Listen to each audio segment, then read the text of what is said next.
सुरुवातीलाच एक मोठी बातमी आहे। पुण्यातून ही बातमी आहे। पुण्यात सुरू असलेल्या आंदोलकांची पोलिसांनी धरपकड केली आहे। त्यामुळे हे आंदोलन आता संपुष्टात आलंय। एमपीएससीची परीक्षा पुढे ढकलली असली तरी इतर मागण्यांसाठी पुण्यातले विद्यार्थी आंदोलनावर ठाम होते। त्यामुळे विद्यार्थ्यांनी आंदोलन सुद्धा सुरू ठेवलं होतं।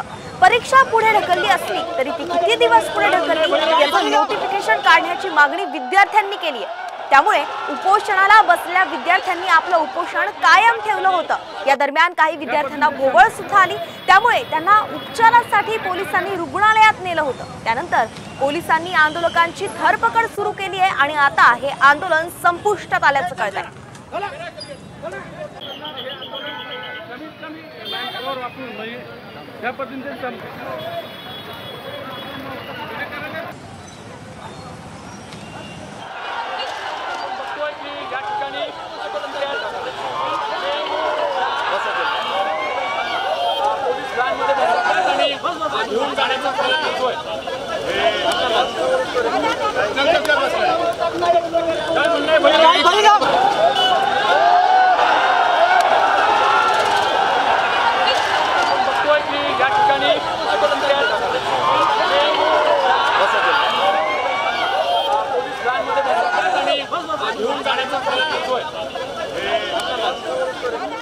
उपोषण सोडल्यानंतर सुद्धा वारंवार पोरे तिथे बसताय। ट्रॅफिक 3 दिवसापासून बंद आहे। त्यांना आम्ही 10 वेळी विनंती केली आहे, परंतु वारंवार तिकडे बसताय।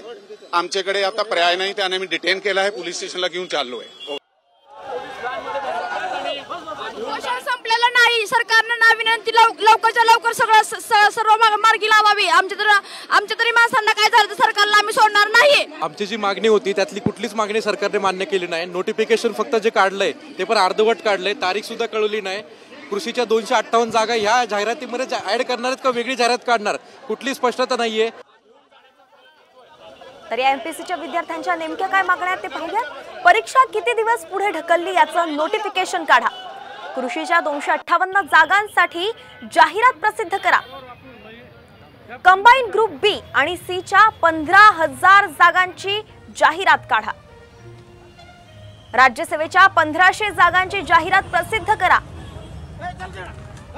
कृषी सेवा 2021-22 च्या परीक्षेत निवडलेल्या विद्यार्थ्यांना नियुक्त्या द्या।